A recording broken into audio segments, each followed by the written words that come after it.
Hey Dance World, I'm Mario, and this is Feature Fridays, where we get a chance to get up close and personal with artists and leaders throughout our dance community.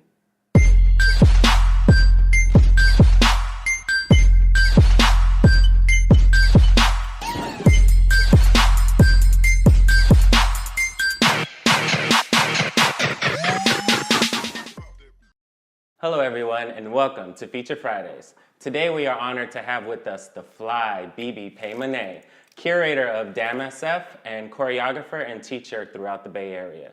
How you doing today, Bibi? Good, how you doing? I'm good. So today we're going to talk about your journeys through dance and what it's all meant to you. All right. So first, let's talk about how old you were when you first knew you wanted dance to be your career.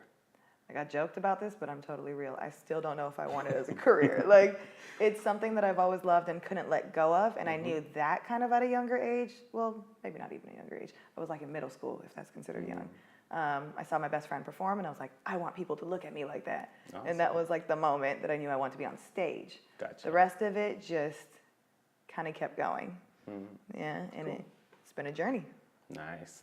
All right, so do you want to talk to us about DAMSF and like what pursued you to, want to start this? Absolutely. So initially the idea was brought up between me and my girl Tanya, NorCal Dance Arts Shout out owner. to NorCal.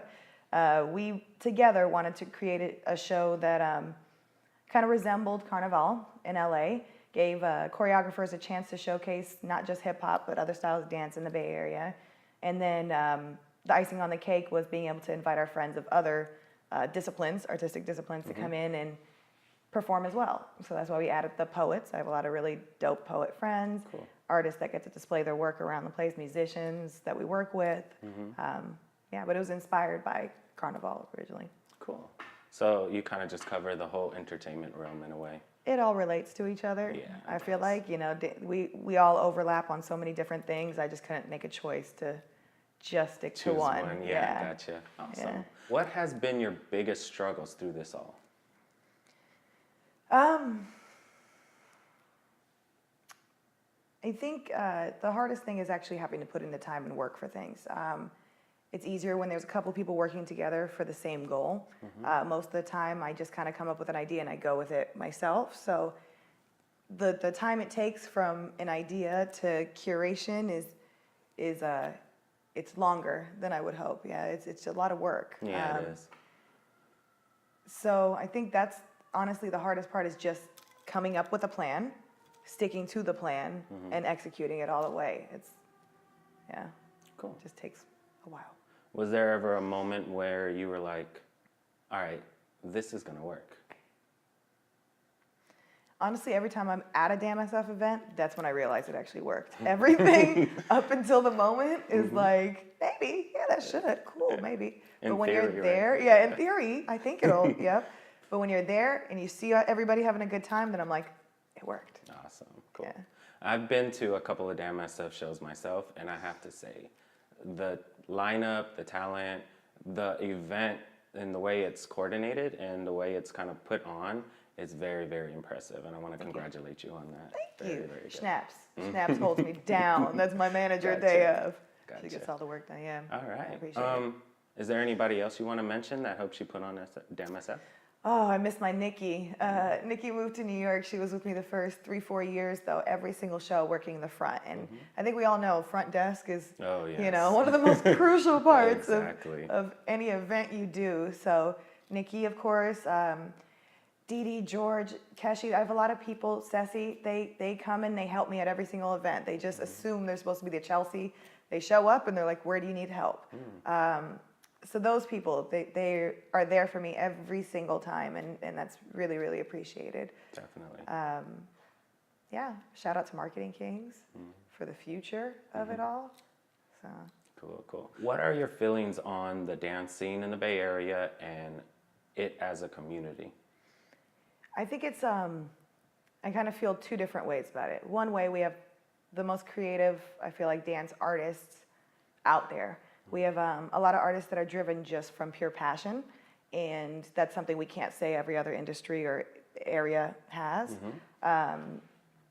which is the beautiful part of it. So we get a lot of creative artists, we get a lot of people that really try new things outside of the bubble and you know, just continue to define what today's dance scene actually looks like. The other side of it is they're not necessarily pursuing it as a career here. So we have a bunch of dancers that are either just dancing because they like to dance or because they need to be inspired to dance. So the professional scene, I feel like, is a little lacking here. Oh, totally. With everyone enjoying Damn SF and it being a success in its own right, what advice can you give someone aspiring to create an event of their own? I think the number one thing is always having a solid idea of what you're actually trying to accomplish with your event, whether it's just to bring people together, to showcase the talent, to, I don't know, if it's a corporate event, a wedding, whatever it is, have a really clear idea on what you want to bring to the table, and then find the right place for it, the right staff, the right, you know, there's a lot of events you go to and you're like, oh, this would be awesome if it was. So you always want to think about what is that if. And then if you can spend somebody else's money, do that, always. Yes, everybody loves OPM. Lord. Yeah, and then, I mean, if you're still like starting all the way from the ground up, just work with somebody the first couple events. See what they do, learn from it, and then it'll also help you refine your idea if you don't know. Cool. Yeah. Awesome, I like that. Now, based off of that, have you kind of modeled Damn SF off of, oh, well, you kind of mentioned that. It was kind of based off of... Inspired by Carnival, Gotcha. yeah. Awesome. But it's the most similar, like if I try to go and talk to people what Damn SF is, it's the most similar to Raw Artists. Raw Artists is a nonprofit, and they're on a much larger scale. They're like in 64 cities across the world. But they're a showcase by artists for artists. So that I think has been the most similar to it. I don't try to model my business off of anything else. I'm really thick-headed and try to come up with ways to be different on purpose, which doesn't always work, you guys. But that would be the most similar thing I could compare it to.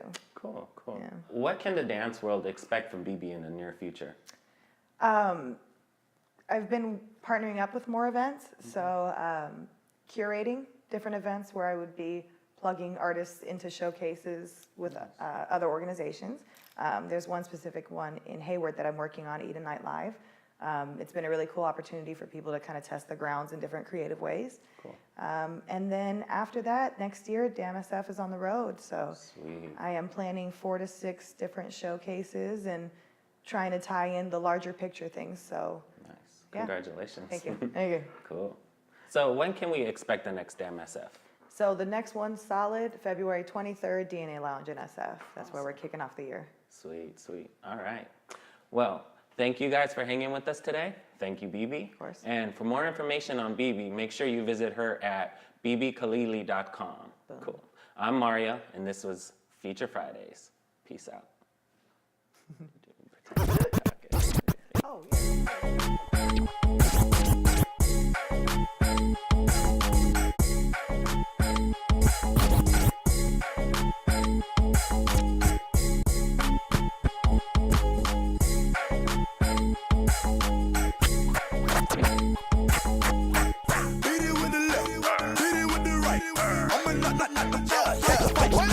Like a butterfly, sting like a bee.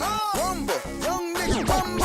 Little mama want a nigga like me in the sheets. Ice Cube, knock it out like people. Now, who's that talking that gangster shit? Somebody gon' kick your ass. When I walk up in the club, I better make a thunderstorm. Let them know that it's a whole lot of cash. Broke, stand to the left. My wrist, stand to the right.